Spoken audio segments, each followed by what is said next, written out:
1, 2, 3.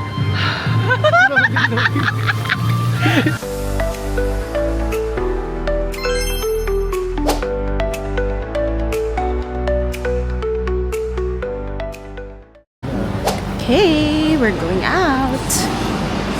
Ooh, so cold. Baby! Hanapin natin yung Pillar 20. Doon daw yung bus. Ito na. Diyan na yung bus. Yan na ba?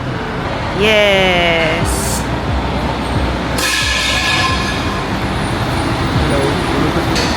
Okay, false alarm. Hindi pa yun yung bus namin.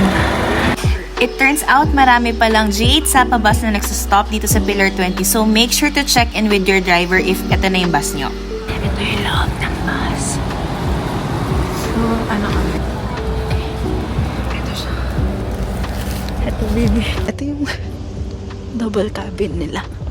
And in fairness, kasya naman, di kami sobrang sikip. Tapos, oh, di ba may paganyan sila. May dalawang water. May wipes. Meron ding headset. Ano meron doon sa headset, B? Meron din siyang... meron din siyang yan. Curtain para sa privacy. Ayun, comfortable naman. Okay naman. Tutulog naman na kami. Then, update namin kayo kapag nasa stopover. Yan, sige. Bye-bye!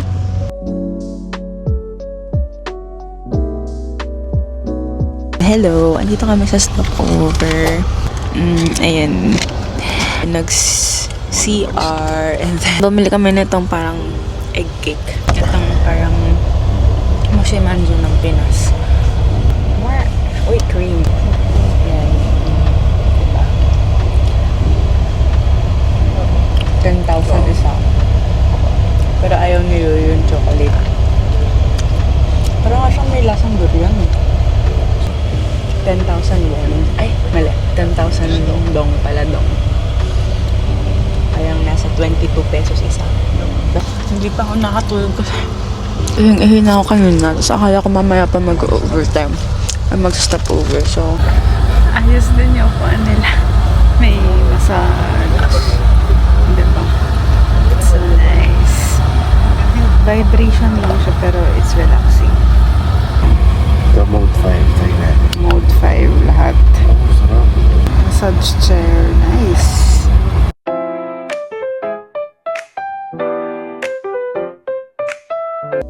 Diyos ka pa, tignan niyo ang view. Hindi masyado kita pero ano yan? Fog na fog. Sobrang foggy.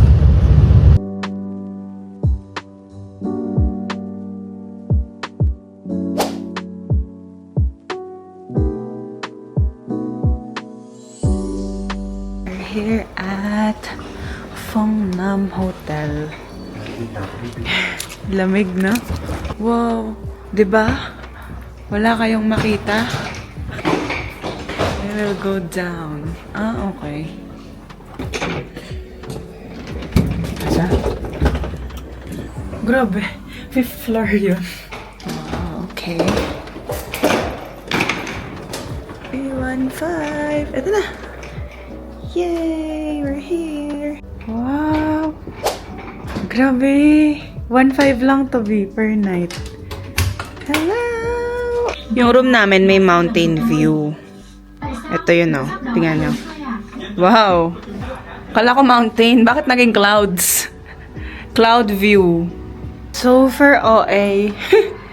So for zero visibility. Hello! We're here at Cozy Restaurant. Late lunch. Ay, nakarating na pala kami ng Sapa.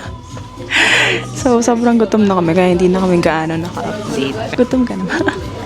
Hello ka naman. Hello. Ito na yung order na. Super mura na tong spring rolls. Ito ay 59,000 dong. Order din kami ng pork. Tapos may kanin pala siya. Hindi namin alam. Grabe, 500 lang lahat yan. May drinks pa kami. Pinaswen. Char, sarap. Let's eat. Let's taste spring rolls first. This is fried spring rolls. Ano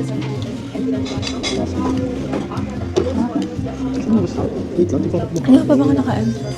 Yung laman ng spring rolls guys, sobrang meaty.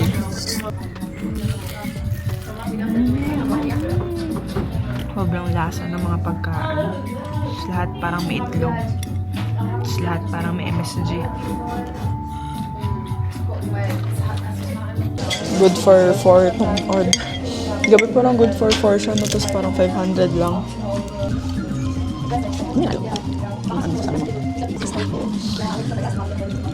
Hindi ba yung kanin? Ba't inaalok pa niya ako ng kanin? Mukha ba tayo malakas kumain?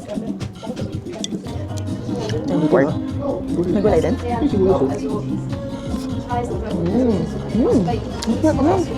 Grabe, ang sarap ng lahat. Sarap.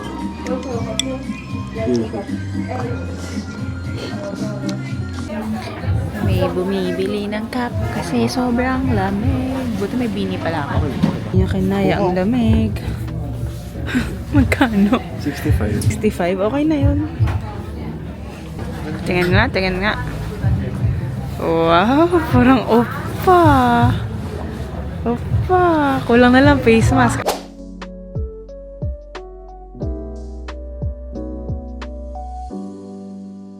Hi, baby. So foggy. We're here at Sapa Center.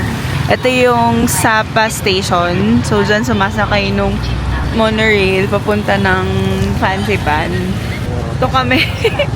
Hindi siya actually, hindi ko alam kung ulan to, pero feeling ko drizzle gawa ng ang foggy.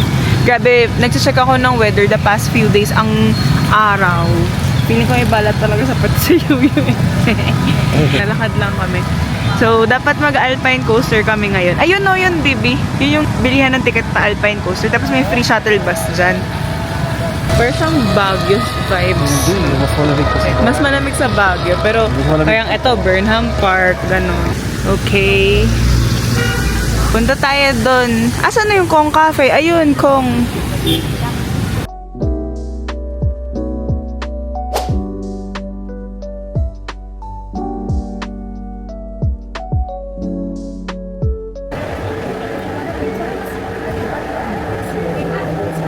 Hello! Since napaka-fog na, andito kami ngayon sa Kong Cafe. Kong yung pangalan, tas cafe. Kong Cafe. Ito ay isa sa mga talagang sikat. Sikat na ba? Oo, madami siyang branches. Meron sa Taiwan, meron sa Malaysia, meron sa, syempre, Vietnam, meron sa Korea, and soon to be, uy, Philippines! Philippines! Okay, wala. Medyo, hindi pala medyo, ma-fog talaga ngayon and malakas yung drizzle. Kaya medyo mahirap din maglakad-lakad sa labas. Wala naman yung fog eh, wala naman problema yung fog. Pero sana yung drizzle mag-stop na.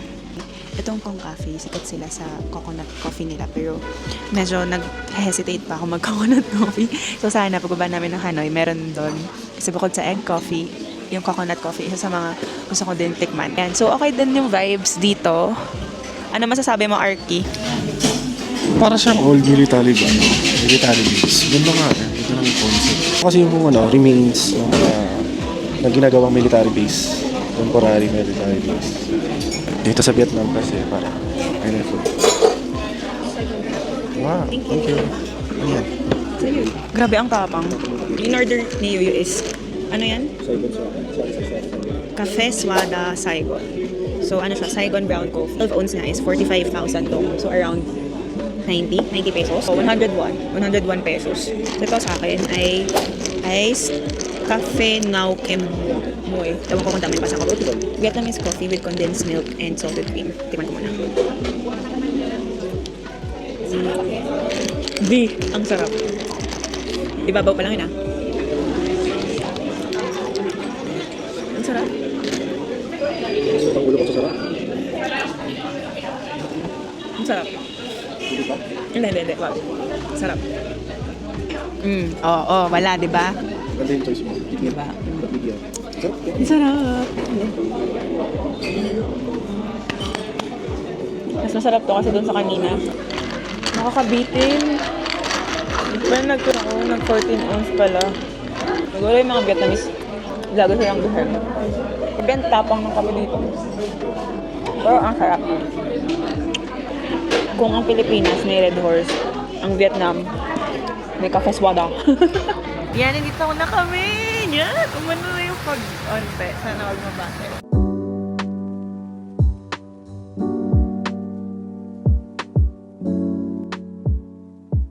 May papakita kami sa inyo. 1, 2,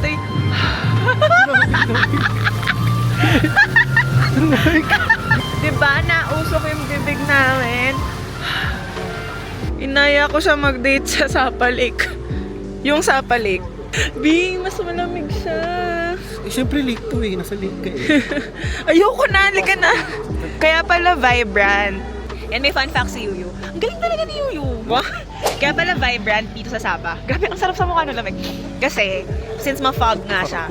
So, para makita ng mga tao kung ano yung mga store amidst the fog. So, yun pala yung reason kung bakit sobrang vibrant niya. And it's giving, ha? Nó là tay ba. Cái thứ hai là khi mà chúng ta sử dụng kháng sinh quá nhiều thì chúng ta lại phải đối diện. And the noodle hunt continues. Ito, be. Ayan, no. Soy kway. Parang kalamansi. Gusto mo ano? Ayan, no. Oh, parang kalamansi ata. Ay, gusto niya. We're back in the hotel. Update lang. Ito. Siyempre si Yoyo, the noodle master. Napili na siya. At ang kanyang napili ay how. Hindi na kami nag-dinner. Ba't mag-dinner kami doon sa mga grill. Kaya lang. Doon ko, nabusog pa ako kasi late na ako kami nag-lunch. Mga 3 na. Ito namang si Yoyo, madali lang naman itong pasayahin. Noodles lang siya. Basta, ang goal ni Yoyo, kada aalis kami is makatikim siya ng kakaibang noodles. Usually fried yung gusto niya. Ano tawag ito? Parang pancit canton. Yan. Tapos ito, ano to? Mitotron. Ito yung binili niya, Mitotron. Hot sour shrimp flavor. Dapat sa labas kami nakain sa balcony, kaya lang basa yung upuan. Ano? Gano'ng ka-hot at gano'ng ka-sour? Kulang sa lasa? Oh. Alahang. Hello. How? Hindi ba ka matapon sa kama? Ayan na, oh. Eh, tumuli kami lace. Ano siya? Brazil barbecue pork rib. Grabe, ang mura ng lace dito. $28. Ay, $28. $1,000. Magkano yan? Hindi naman, sir. Maanghang lang. Lang. Maaga kami matulog ngayon kasi wala pa kami tulog na maayos. Tapos bukas, maaga kami sa fancy pang. Kasi hoping mawala na yung fog. Kung hindi man, unti lang. Sana naman may makita kami kahit kaunti. Yun lang. Bye-bye. See you tomorrow. In the highest peak. Putol! Uy, asawa ko yun. Ingay. Hello! How are you?